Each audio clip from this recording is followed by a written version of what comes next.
Chemical change और physical change आपको पता है क्या? यस यस सर, नहीं पता है? पता है सर। बताओ। Chemical change are those change which physical change are those change which can be reversed, but chemical change are those change which cannot be reversed easily. ठीक है, और Example, एग्जाम्पल? chemical एग्जाम्पल बताओ physical change का। chemical change का है frying of पूरी, अच्छा और physical change का है melting of ice. अच्छा, लक्ष्य गुप्ता बोल रहे ना? लक्ष्य गुप्ता आप बोल रहे हो ना आंसर ये? Yes sir. अच्छा, और कोई बताएगा मेरे को? यस सर, सब फिजिकल चेंज का है sir, glowing of a bulb, and chemical change का है सब बर्निंग फ्यूल। अच्छा, विनम्र क्यों लेट कर दिए? विनम्र यस सर। क्यों लेट में आए? सर वो चले गए थे कहीं। ये गलत बात है ना, मैथ्स की क्लास में नहीं आए थे आप? हैं? गलत बात है बेटा, 2 घंटे तो क्लास होती है, वो भी आफ्टरनून में होता है, फिर भी मिस करते हो क्लास। आदमी जाता है बाहर सुबह या शाम को है, और आप लोग इस टाइम पे जाते हो, ये बिल्कुल गलत बात है। This is totally carelessness. Okay, be responsible towards your studies. It's very sorry sir. Important, it's very important to be serious towards your studies. Okay, आपको जरूरी है ये चीज करना, फॉलो करना। हम जब बैठ सकते हैं आपकी क्लास के लिए बेटा, तो आपको भी बैठना चाहिए जरूर से जरूर। चलिए ठीक है, आगे से ध्यान रखिए। और आपकी पहली क्लास है केमिस्ट्री की अभी रेगुलर होने के बाद, तो आप थोड़ा टाइम पे आया करिए, चीजों को जरा देखिए इधर। हम बात करते हैं बेटा, अच्छा बोला जिसने भी बोला, अच्छा बोला सभी लोगों ने, लेकिन हम थोड़ा डिटेल में समझेंगे।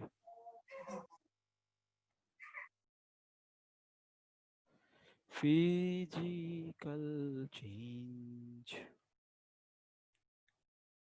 Physical change and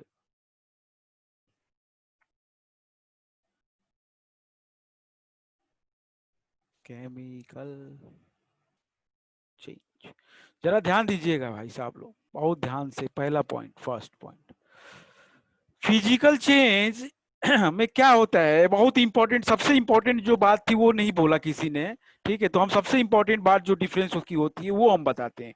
then after will look over the मतलब स्मॉल पॉइंट्स, जैसे रिवर्सिबल होता है नहीं होता है, this is all extra points but not the main points. Main point is what, the main point is what, in the physical change, in physical change, in physical change, the chemical composition, the chemical composition of compound or molecule doesn't change या does not change। ओ बाबा क्या बोल दिए sir, चलो जरा समझते हैं। Physical change में क्या होता है, केमिकल कंपोजिशन चेंज में। केमिकल कंपोजिशन क्या होता है बेटा, क्या कंपोजिशन का मतलब क्या होता है? मैं अगर बोलूं कि आपका H2O जो है उसका केमिकल कंपोजिशन बताइए। अगर मैं बोलूं कि भैया, Hydrogen and oxygen. Very good very good, तो मैं अगर ये पूछूं आप लोगों से, जरा सभी लोग विनम्र, आप सभी लोग खा मतलब ध्यान से इस बात का, जो भी डाउट हो तुरंत बोलेंगे, नहीं तो फिर हम नहीं छोड़ने वाले हैं। केमिस्ट्री सर बिल्कुल नहीं छोड़ने वाले हैं, एकदम कायदे से समझ लो आप लोग। तो जो भी डाउट होगा तुरंत बोलेंगे कि हाँ सर यहाँ पे ये डाउट रहेगा, बचा दीजिए, मतलब बता दीजिए, बचा नहीं लीजिए। और वो भी सही है, बचा लीजिए, नहीं तो टेस्ट में फिर हालत खराब हो जाएगी। तो मैं क्या कह रहा हूँ कि H2O है, इसके में कंपोजिशन क्या है भैया, हाइड्रोजन का और ऑक्सीजन का। अगर मैं बोलूं CO2 है, इसका कंपोजिशन क्या है, carbon oxygen. Is it clear और नॉट, बताइए मेरे को Aditya. Yes yes sir. Yes sir.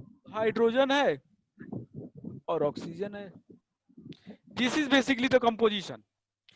This is what the composition is, okay? And in this carbon and oxygen, the matter is another, the matter is other, that the number of carbon atom is 1 and the number of oxygen atom is 2. This is totally different matter. Are you getting? This is 1, this is 2. Okay. Here this is 2, this is 1. This is totally different. But composition is what? Hydrogen and oxygen. तो कहना क्या चाहता है कि physical change में composition change नहीं होगा. मतलब जितना कंपोजिशन पहले था उतना ही कंपोजिशन रिएक्शन के या चेंज के बाद भी होगा. Are you getting? Are you getting my point? जरा देखो, मैंने बोला भाई साहब, मैंने बोला आइस, मेरे पास है आइस. मैंने बोला मेरे पास आइस है, आइस. मैंने इसको बना दिया water, वाटर. आइस क्या है? सॉलिड. आइस क्या है? सॉलिड. वाटर क्या है? liquid, liquid. तो ये जो सॉलिड लिक्विड में बदला, ये इसका फिजिकल चेंज हुआ है. आइस का भी फॉर्मूला बेटा होता है H2O. आइस का फॉर्मूला H2O और वाटर का भी फॉर्मूला H2O. ऐसा नहीं हुआ कि इसका कंपोजिशन कोई चेंज हुआ, केवल इसका फॉर्म चेंज हो गया. From solid to liquid, it has changed from the solid to liquid. Is it okay? yes, And sir. this is basically, in this basically, this we can reverse in the opposite direction also. तो आप लोग पढ़े होंगे इस बात को कि solid जब लिक्विड बदलता है तो उस प्रोसेस को क्या कहते हैं? Solid, When the solid changes to Melting. liquid, Melting. the process is known as Melting. very good, Melting. melting. Very good, melting. Melting और फ्यूजन, उस प्रोसेस को क्या कहते हैं? मेल्टिंग और fusion, एक ही बात है भाई. लिख लोगे कॉपी में, मेल्टिंग या fusion, the change of solid. यहाँ पे दो प्रोसेस है, देखो जरा. सॉलिड ऊपर वाला है सॉलिड टू लिक्विड, नीचे वाला है liquid to solid, solid. So this is basically the top one. This is melting or fusion, melting और fusion. And this one is what, जिसको क्या कहते हैं हम? freezing, Freezing. Very good. It is known as freezing or solidification.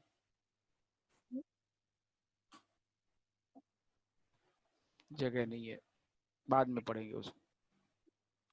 Freezing या इसको मैं यहाँ पे लिख देता हूँ सॉलिडिफिकेशन, और आगे कर लेंगे.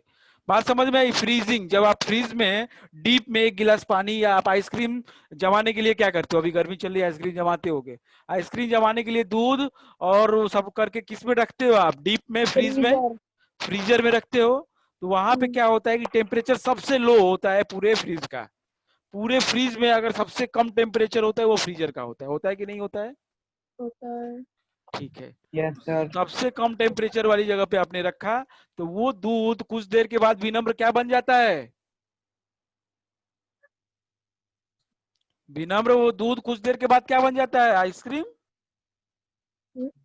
जम जाता है ना वो, तो वो सॉलिड बन जाता है. तो वो लिक्विड से सॉलिड बन गया, तो उसको क्या कहते हैं हम? फ्रीजिंग. उसको हम कहते हैं फ्रीजिंग. ओके. हाँ, तो उसी प्रोसेस को हम कहते हैं फ्रीजिंग. ठीक है. तो this is the physical change.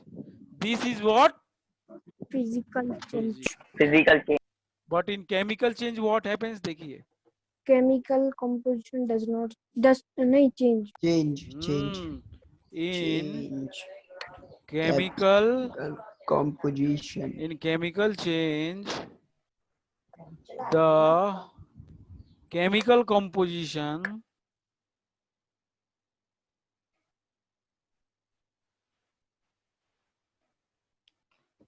composition of compound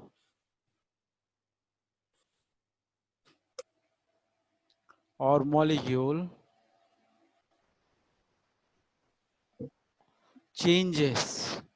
इसमें केमिकल कंपोजिशन चेंज होगा भैया. कैसे?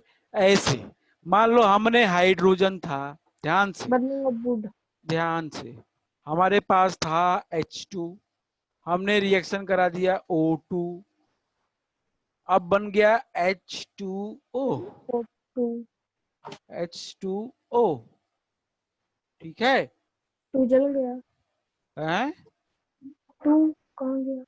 तो ये जो था पहले केवल हाइड्रोजन था इसके अंदर, जरा इसका कंपोजिशन बताओ। ओनली हाइड्रोजन, ये अलग चीज हो गई। इसके अंदर केवल ऑक्सीजन, ये ऑक्सीजन था, ओनली ऑक्सीजन।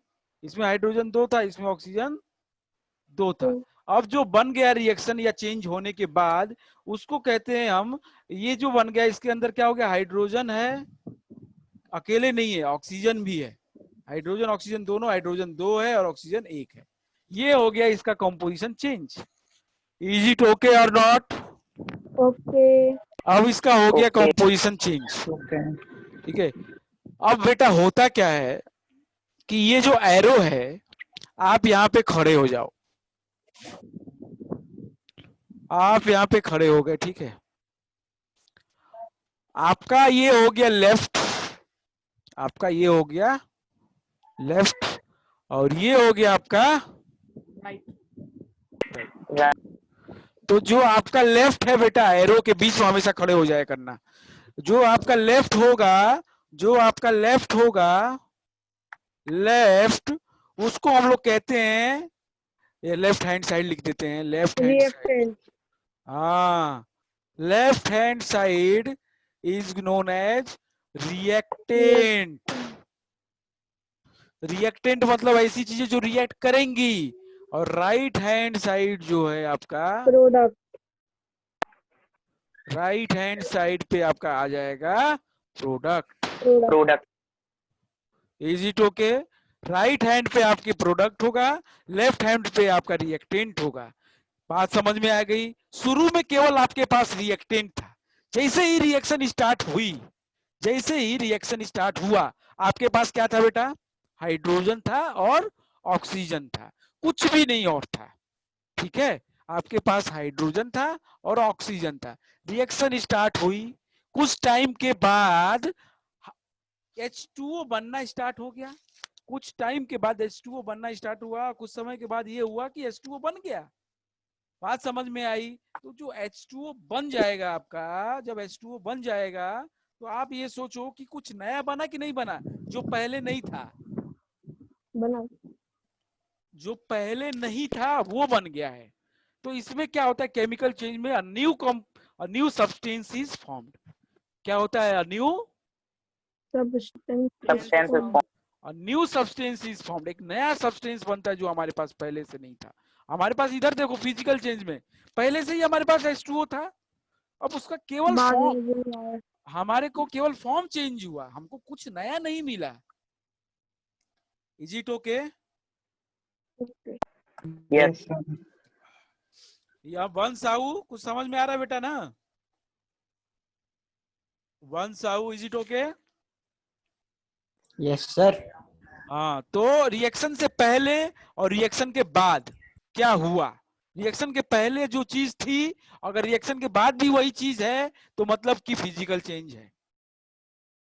वही चीज का मतलब कि कंपोजिशन, केमिकल कंपोजिशन में अगर केमिकल कंपोजिशन बदल गया, मतलब कि chemical change. There many, there infinite number of examples you can see in your daily life. बहुत सारे एग्जांपल्स हैं इस फिजिकल चेंज के और इस केमिकल चेंज के, ठीक है। तो कुछ चेंज ऐसे हैं जो दोनों में आते हैं। कोई बताएगा मेरे को ऐसा कोई चेंज जो केमिकल भी है और फिजिकल भी हो रहा है? कोई बताना चाहेगा मेरे को any example of the change in which the both physical and chemical change are simultaneously occurring, एक साथ हो रहा है?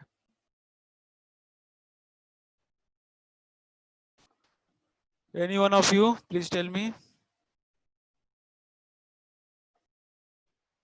No, no, no one, no one. चलिए, मोमबत्ती जलाओ घर में कभी? Yes, sir. हाँ। जलाए हैं.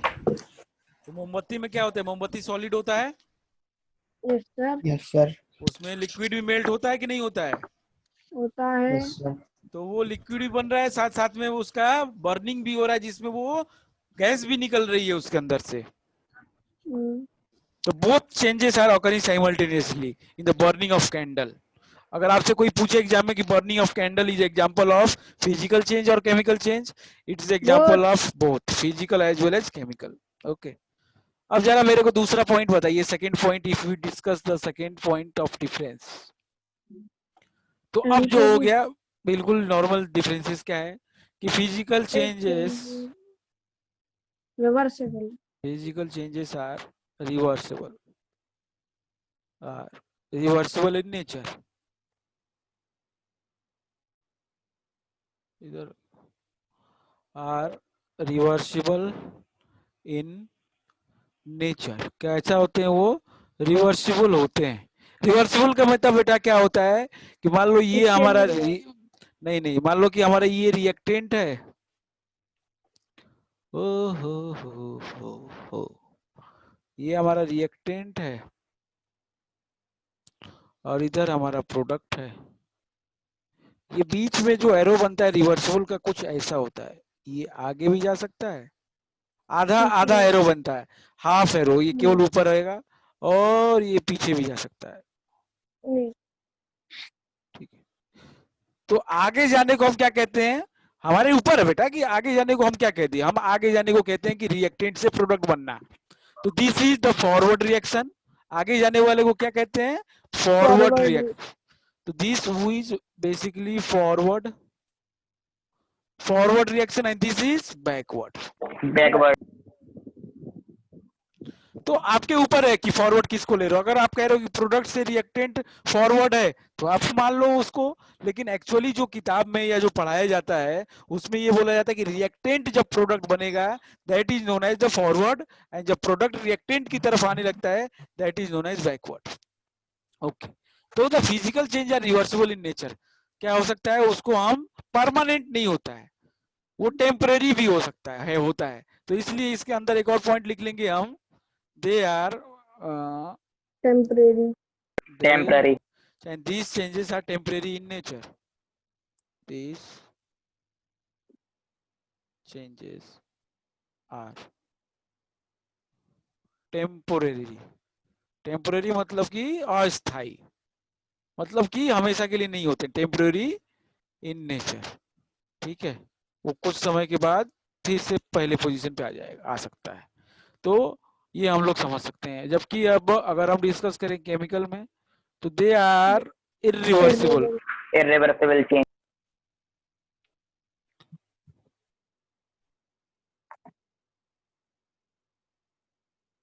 chemical change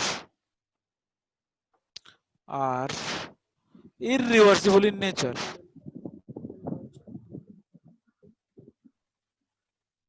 irreversible in nature क्या होते हैं? ये irreversible होते हैं अंडर नॉर्मल कंडीशंस।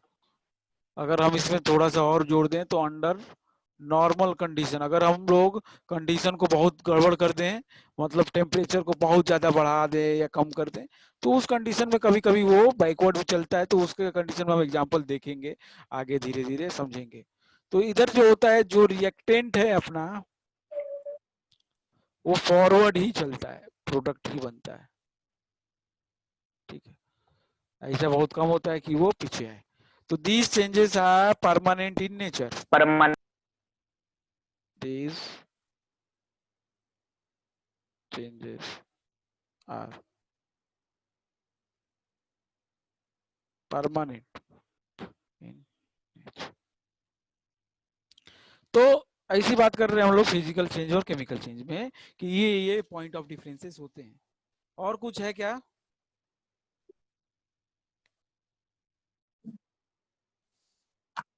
किसी को कोई और कोई ये जानता है कुछ? चलो चलो ठीक है, इतना बहुत है जानना आपके लिए। तो फिजिकल चेंजेस में क्या होता है, ये मेन पॉइंट, अब पहला पॉइंट आपको याद होना चाहिए बेटा, बस। बाकी पॉइंट्स तो बस ऐसे ही है, टेम्पररी है, नया सब्सटेंस बनता है। इसमें हम और एक पॉइंट लिख सकते हैं कि no new substance is formed. इसमें no new substance is formed, no mass remain unchanged, no new, हाँ इधर भी मास अनचेंज होता है बेटा, उसको हम पढ़ेंगे जरा। no new substance is formed. इधर न्यू सब्सटेंस बनता है कोई, न्यू सब्सटेंस इज फॉर्म्ड। तो ये सारे हमारे डिफरेंसेस हो सकते हैं एक फिजिकल चेंज में और केमिकल चेंज। ठीक है, तो हमको अब पढ़ना है क्या, केमिकल रिएक्शन या केमिकल इक्वेशन। तो उसके लिए हमको मतलब कौन सा चेंज पढ़ना है, केमिकल चेंज। हमें केमिकल चेंज को अच्छे से समझने के लिए जरा देखते हैं क्या होता है आगे का कार्यक्रम, जरा देखो। तो जैसा कि हम आपको बताए कि केमिकल जो चेंज होता है उसमें कंपोजिशन चेंज होता है, कुछ नया बनता है, और ये चेंज जो होता है ये परमानेंट इन नेचर होता है। ये सारी चीजें हमने देखी भाई कि क्या क्या होता है इसके अंदर। तो जिस तरीके से किसी केमिकल चेंज को रिप्रेजेंट करते हैं, when we represent a chemical change,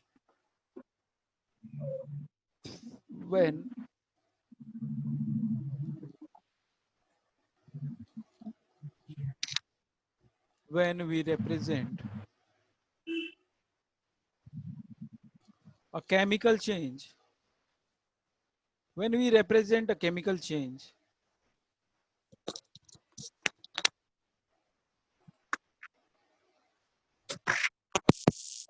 the representation is said to be a chemical reaction। उसको हम लोग एक केमिकल रिएक्शन बोल देते हैं, जिसमें हम केमिकल चेंज को रिप्रेजेंट करते हैं, जिसमें हम केमिकल चेंज को क्या करते हैं, रिप्रेजेंट करते हैं। ठीक है, मान लिया कोई, मान लो ऐसे ही हमने बोला कि hydrogen reacts with oxygen, it forms hydrogen, यार से बोलता है dihydrogen oxide, dihydrogen oxide. Okay, तो ये आपको बना दिया। तो इसको हम लोग, ये क्या है, इसका केमिकल नेम है। ये जो तरीका है दिखाने का, इसको हम केमिकल रिएक्शन कहते हैं। This way of representing the change is known as, basically this is a chemical reaction. This is a chemical reaction. And इसको हम लोग वर्ड्स में भी लिख सकते हैं बेटा, और फॉर्मूले में भी लिख सकते हैं। बात समझ में आ रही है कुछ? ये हमको वर्ड में लिखा हुआ है, ये हमको वर्ड्स में लिखा है। हम इसको किस में भी लिख सकते हैं, फॉर्मूले में, ऐसे H2 plus O2 H2। तो this is the representation of this is the chemical reaction in which form, in chemical formula। Chemical formula के फॉर्म में हमने लिख दिया। अब हम इसको लिख दिया, ये वर्ड फॉर्म है, ये वर्ड में लिख दिया। तो ये जो तरीका होता है बेटा लिखने का, दोनों तरीका होता है, आप दोनों तरीके से लिख सकते हैं। इसको रिप्रेजेंटेशन को हम कहते हैं केमिकल रिएक्शन। ठीक है, इसको हम लोग कहते हैं chemical reaction. And the left hand side of the arrow is known as reactant, and the right hand side is known as product. अब ये बताओ, इसमें हम लोग फॉलो करते हैं इस रिएक्शन को हम इक्वेशन कब कहते हैं, इसको जरा समझना। दिस रिएक्शन, अच्छा आपने law of conservation of mass पढ़ा है? Yes sir. क्या पढ़ा है? Reactant is equal to product. Law of conservation of mass। Law of conservation of mass क्या कहना चाहता है ये हमसे बेटा? ये हमसे ये कहता है कि मास, जरा ध्यान से समझना, बहुत ध्यान से हम लिख देते हैं पहले। ये हमसे ये कहना चाहता है कि the mass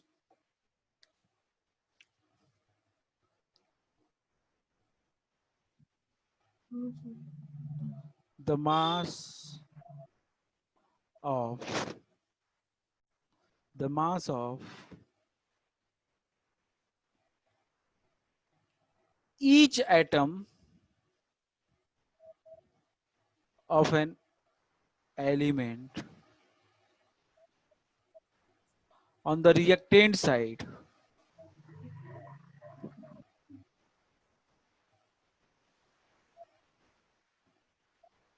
must be equals to the mass of that atom, yeah, mass of the mass of all atom of same element on product side.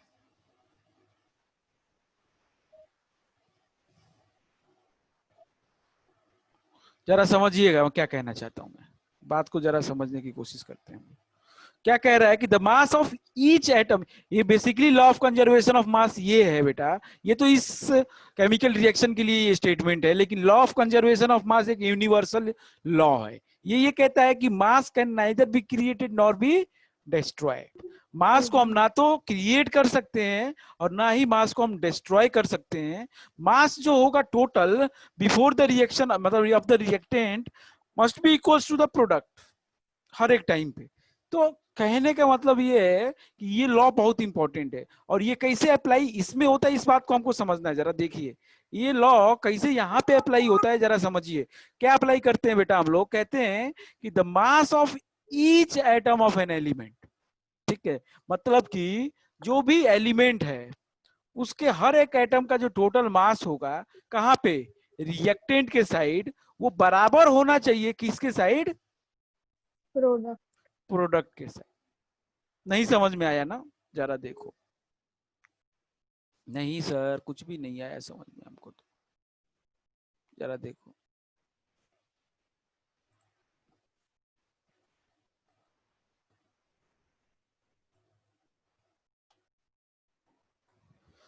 हमने बोला कि हमारे पास केमिकल इक्वेशन है एक,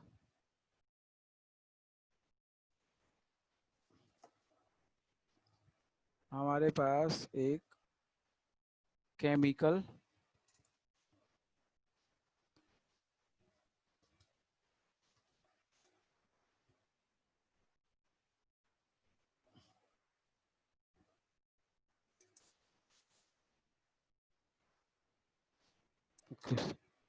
ये केमिकल इक्वेशन बेसिकली बेटा दो टाइप की होगी।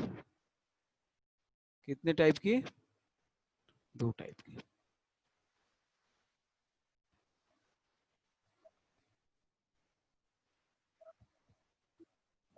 एक होती है इसमें बैलेंस्ड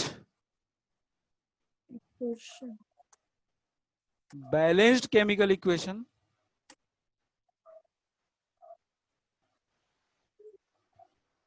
और एक होती है अनबैलेंस्ड।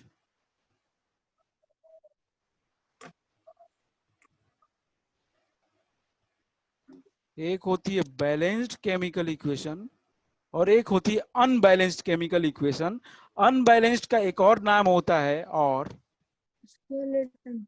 वेरी गुड, कहाँ पढ़ लिए तुम? पिछली क्लास में पढ़ा था। हैं? पिछली क्लास में कौन पढ़ाया था? एक मैम थी, वो एक्स्ट्रा पढ़ाती थी, उन्हें आदत थी। अनबैलेंस्ड केमिकल इक्वेशन को हम लोग ने पढ़ते हैं, बोलते हैं स्केलेटल केमिकल इक्वेशन, ठीक है। तो केमिकल इक्वेशन बेसिकली दो टाइप की होती हैं, एक होता है बैलेंस्ड और एक होता है अनबैलेंस्ड, ठीक है। मतलब जिसमें लॉ ऑफ कंजर्वेशन ऑफ मास को फॉलो होगा, मतलब वो वाली इक्वेशन हमारी बैलेंस्ड है।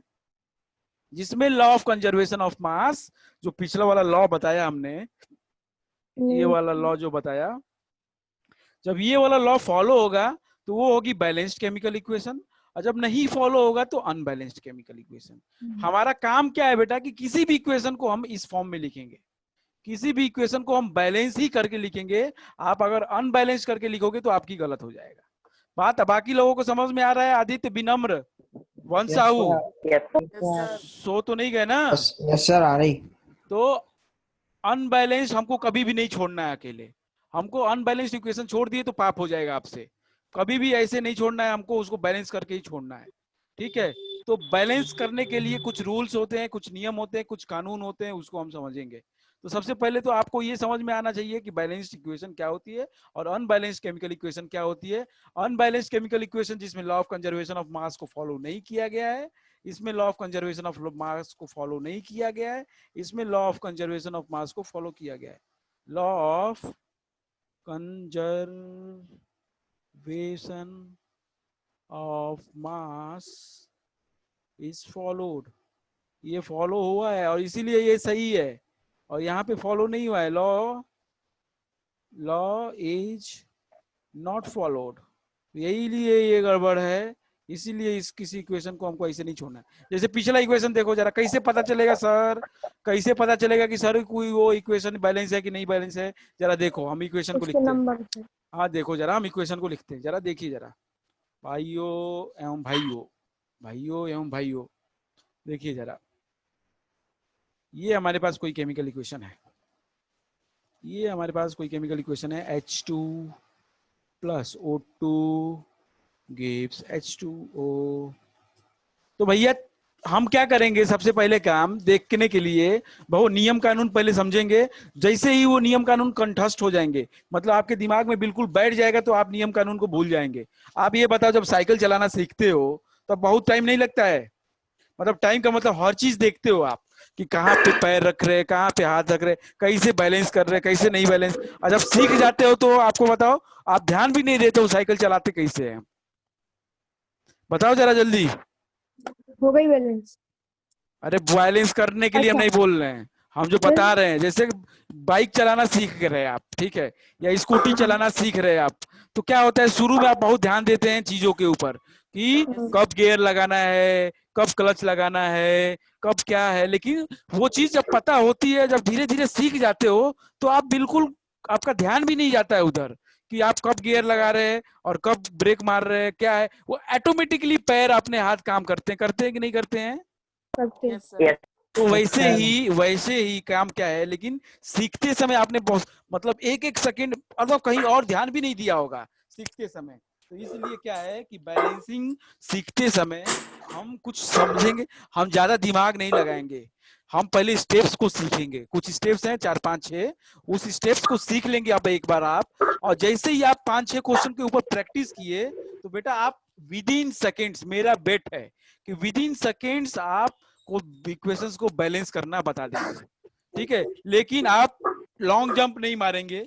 अगर आपको आता है फिर भी आप स्टेप्स को देखेंगे, स्टेप्स को समझेंगे, उसके बाद धीरे धीरे जैसे ही वो चीजें कंठस्थ आपके दिमाग में बैठ जाएंगी, फिर देखना आप चुटकियों में आपको इक्वेशन क्या होगी, बैलेंस होगी। मेरा ये वादा है आपसे 100%। लेकिन आप जैसे मैं कहूंगा वैसे आपको लेकिन करना होगा, और वैसे ही आपको फॉलो करना होगा शुरुआत में सारे स्टेप्स को। ठीक है, बिल्कुल घबराना नहीं होगा कि सर ये तो आसान है, इतना नियम, मतलब नियम को फॉलो करना है पूरा कायदे से। तो जरा हम देखेंगे कुछ चीजें आज डिस्कस करेंगे, लेकिन हम कल सारे चीजें एकदम बता देंगे और कल आप एकदम पक्के हो जाएंगे बैलेंसिंग करने में, और हम बहुत सारे क्वेश्चन देंगे आपको बैलेंस करने के लिए। ठीक है, चलिए जरा देखिए हम ये क्या करते हैं, कैसे चेक करते हैं कि ये इक्वेशन बैलेंस है या इक्वेशन अनबैलेंस है। सबसे पहले हम देखते हैं या तो रिएक्टेंट के साइड या तो प्रोडक्ट के साइड। ये भट्टा बताओ बेटा, ये बताओ कि इधर आपको ये पता चल गया ना कौन रिएक्टेंट साइड है कौन प्रोडक्ट साइड है? Yes sir. Yes sir. अरे सभी लोग बताइए, ये हमारा टोटल reactant, ये हमारा टोटल रिएक्टेंट साइड है कि नहीं है? Yes sir. ये हमारा टोटल प्रोडक्ट। ठीक है सर, ठीक है सर। तो ये हमारा रिएक्टेंट है, ये हमारा प्रोडक्ट है। अब आप मेरे को ये बताओ कि किसी एक साइड देख लो आप, आपको जरूरी नहीं है दोनों साइड देखने का। आपको जरूरी बिल्कुल नहीं है, बहुत ध्यान से समझना, दोनों साइड देखना आपको बिल्कुल जरूरी नहीं है, कोई एक साइड देख लो। अब बताओ कौन कौन से एलिमेंट्स हैं? Hydrogen and sir oxygen. Hydrogen oxygen. अब मेरे जिससे बोलूंगा वही बोलेगा मेरे को, ठीक है? मैं जिससे पूछूंगा वही बताएगा। तो हम पहले लिख लेते हैं एलिमेंट, और इधर लिख लेते हैं हम लेफ्ट हैंड साइड, और इधर लिख लेते हैं राइट हैंड साइड। मेरे को जरा वंश आप बताओ कि हाइड्रोजन है और ऑक्सीजन है। ऑक्सीजन। लेफ्ट हैंड साइड पे हाइड्रोजन कितना है? Left hand side 2। लेफ्ट 2 है, और राइट हैंड साइड पे 2 है। 2 है। जब ये ऐसा होगा कि ये बराबर होंगे लेफ्ट हैंड पे और राइट हैंड पे, तो उसको हम कहते हैं बैलेंस्ड है। क्या है? बैलेंस्ड। हाइड्रोजन, हाइड्रोजन बैलेंस है। अब दूसरा ऑक्सीजन देखो भाई, सबको चेक करना है। ऑक्सीजन मेरे को बताएगा विनम्र, विनम्र बताओ मेरे को ऑक्सीजन कितना है लेफ्ट हैंड पे? सर 2। 2 है, और राइट हैंड पे? सर 1। अरे बाबा, ये तो गड़बड़ हो गया, नहीं हो गया? Yes sir. तो ये हो गया अनबैलेंस। बात समझ में आ गई? तो Yes, इसका sir. मतलब पूरी इक्वेशन हो गई अब अनबैलेंस। अब पूरी इक्वेशन कौन सी हो गई? अनबैलेंस्ड हो गई। अनबैलेंस्ड। अब इसको हम लोग क्या करते हैं? बैलेंस करना सीखते हैं।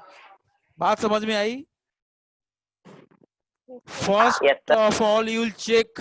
First of all, you'll check either on the product on the or on the left reactant side. किधर भी देख लो, अगर आपका रिएक्टेंट में जो एलिमेंट होंगे ये वही प्रोडक्ट में आएंगे बेटा, और कोई नहीं आने वाला।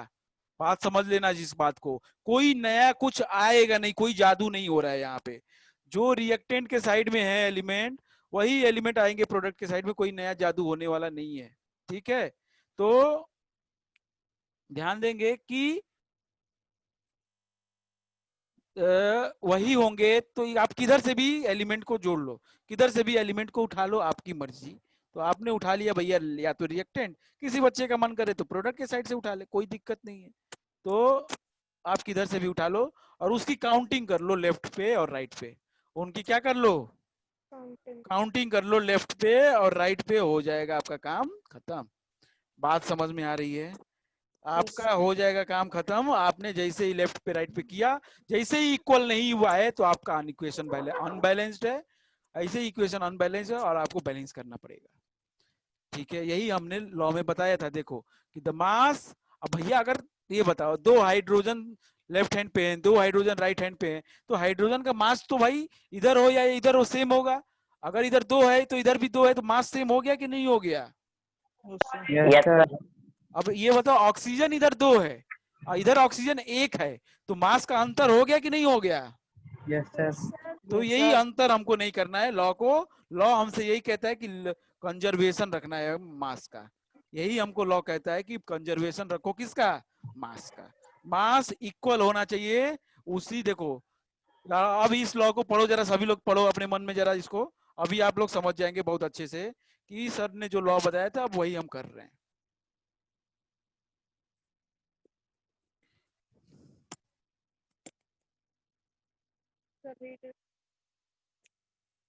ठीक है,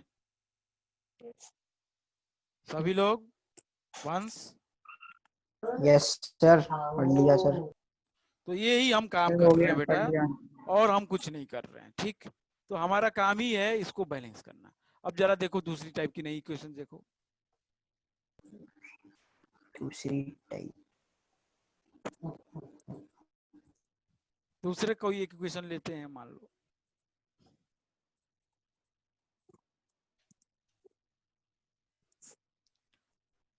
आपको ऐसे कह रहा है,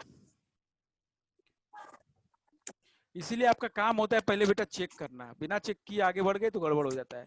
आपको ऐसे बोल रहा है, जरा समझो कि Zn प्लस H2SO4 gives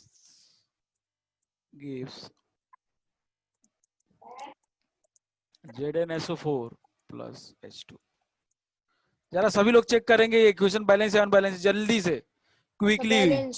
अरे यार तुम Sir, balance. बोलते हो, सभी लोग चेक करें। जो मैंने नहीं नहीं ऐसे नहीं, अरे जो बैलेंस्ड मैंने है सर। ना जो हमने बताया है नियम, उस नियम से चेक करो।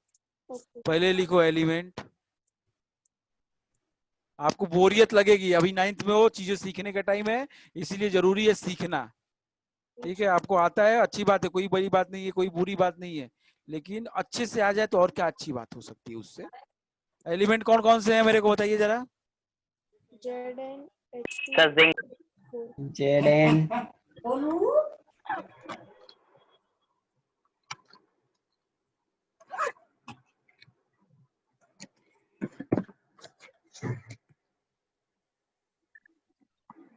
हाँ, तो एलिमेंट कौन कौन सा है मेरे को बताओ वंस। सर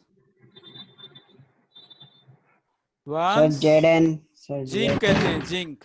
जिंक ये है हाइड जिंक। देखो आप लोग हर स्टेप पे कुछ सीखते रहो, ऐसा नहीं यस है कि सर कोई नया आता है तो उसको भूल जाना। जिंक को सीखो, इसका एटॉमिक नंबर 30 होता है, सर इसका एटॉमिक नंबर 30 होता है। चलो, जिंक है, जिंक। और कौन है? हाइड्रोजन और कौन है? Sodium sodium. कौन है, कौन कह रहा है सोडियम, जरा बताओ मेरे को। वंश कैसे सोडियम, दूसरे का सुन सर के हमने सोडियम? नहीं हर्ष ने कहा था सर। अरे लेकिन तुमने भी तो बोला। चलो वो तो हम दिमाग में उसकी बात आ गई तो हमने वो बोल दिया। तो बताओ, तुम बताओ क्या है? Sulphide sulphur. सल्फर सर वही हमने बोला। सल्फाइड नहीं है, आहा सल्फर है। सल्फाइड कुछ नहीं होता है। सल्फर जब किसी के साथ मिलता है तब सल्फाइड बनाता है यार। जिंक सर के साथ जब सल्फर मिलेगा तो ZnS बनेगा, इसका नाम हो जाएगा जिंक सल्फाइड। सल्फाइड। ऐसे ही Zn के साथ क्लोरीन मिल गया तो ZnCl2, जिंक क्लोराइड। अब Cl अकेले है तो इसका नाम क्लोरीन है। यस सर Cl जब अकेले है तो इसका नाम क्लोरीन है, जब ये किसी के साथ मिलेगा तब ये क्लोराइड होता है। क्लोराइड होगा। क्लोराइड। ठीक है, अगला फिर और कोई है? सर हैं? नो नो, जरा ध्यान से देखो ना। जेडएनएस हाँ सर ऑक्सीजन ऑक्सीजन है, तो हमारा और कौन सा है? ऑक्सीजन। जरा लेफ्ट हैंड पे देखियो जिंक, मेरे को बताओ जरा विनम्र आप। 1 ये 1 है, 1 है। और इधर और इधर 1 है 1 है। इधर हाइड्रोजन 2 2 है। और इधर 2 इधर 1 सल्फर 1 सल्फर 1 1 1। ऑक्सीजन 4 4। और इधर 4 मतलब सारे नंबर बराबर है दोनों साइड, तो मतलब ये balanced balanced. Balance equation. Balance. हमको बैलेंस करने की जरूरत नहीं है, बैलेंस्ड केमिकल इक्वेशन है। This is a balanced chemical equation. ठीक है, अब मैं जरा एक क्वेश्चन देता हूं, जरा समझना। हाँ, अगर आपको बोला कि calcium oxide plus H2O gives CaOH का होल ट्वाइस। मेरे को बताओ जरा जल्दी से बना के कि बैलेंस है कि अनबैलेंस है, क्या है। और बोलेगा नहीं कोई, मैं जिससे पूछूंगा वही बोलेगा, जल्दी से कर लो। और चैट में मेरे को बताओगे कि हो गया मेरा सर, या इतना केवल बोलो कि सर मेरा हो गया बस। सर मेरा हो गया किसका? वंस वंश हो गया, चलो ठीक है। बाकी मेरा हो गया। अच्छा, और आदित्य? आदित्य मेरा भी हो गया। डूइंग। चलो जी करो, हर्ष करो। हर्ष सर का मेरा हो भी हो गया? गया। हाँ यस सर। चलो ठीक है, आदित्य कर रहा है। और विनम्र आपका? कर रहे हो आप दोनों लोग, जल्दी करो और उसके बाद मैं पूछता हूँ।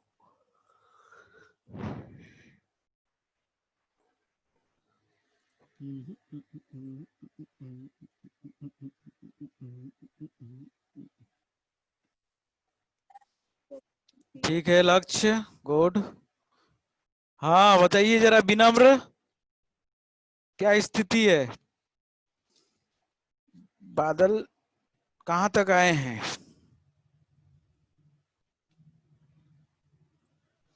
One Sahu, good good. हाँ विनम्र, ओ भैया विनम्र, बताओ।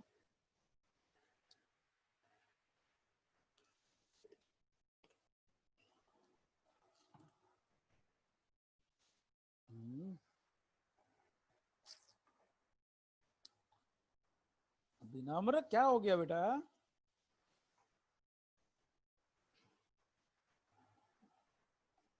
फिर चले गए क्या कहीं? आदित्य आपका हो गया? हर्ष आप लिखो ना, बैलेंस भेजो आप।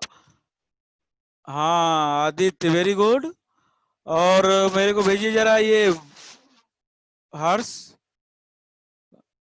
क्या है? मैं सेंड कर दिया। नहीं बैलेंस है कि अनबैलेंस है, ये लिख के भेजो आप।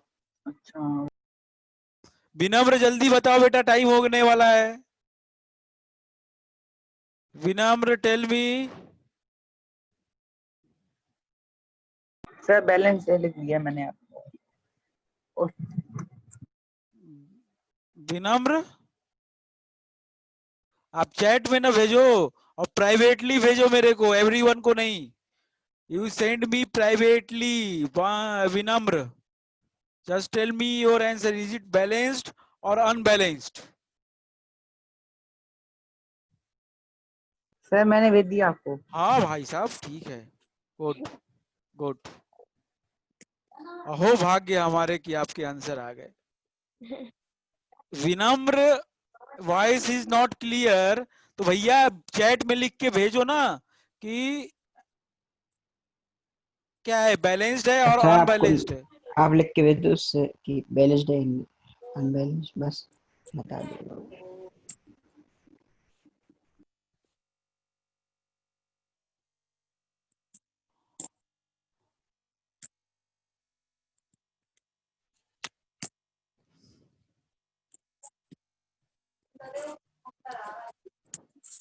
चलो विनम्र का सही है, केवल गड़बड़ आदित्य भाई साहब ने की। जरा देखिए क्या गड़बड़ हो गई इनसे, देखिए जरा। देखिए आप लोग, एलिमेंट आदित्य बताओ कौन कौन सा है बेटा? Sir calcium. एलिमेंट में है लेफ्ट हैंड साइड और राइट हैंड साइड। एलिमेंट में हमारा कैल्शियम है और ऑक्सीजन कैल्शियम, ऑक्सीजन और and sir hydrogen. Hydrogen calcium left hand पे कितना है बेटा? 1। Sir one. अरे आप दूसरे मत बोलो ना, आदित्य को बोलने दो केवल। वन। Sir one.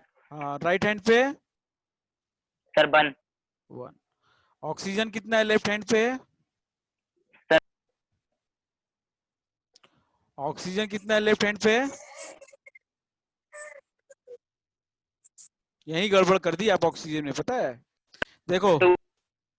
सर 2 है, इधर 1 और इधर 1, ये बीच में प्लस लगा है यस सर। तो सर इसको ऐड करते हैं 2। और इधर पे ऑक्सीजन यस सर कितना टू है? हो जाएगा। इधर सर पे 2। ऑक्सीजन 2। और हाइड्रोजन इधर पे, सर 2।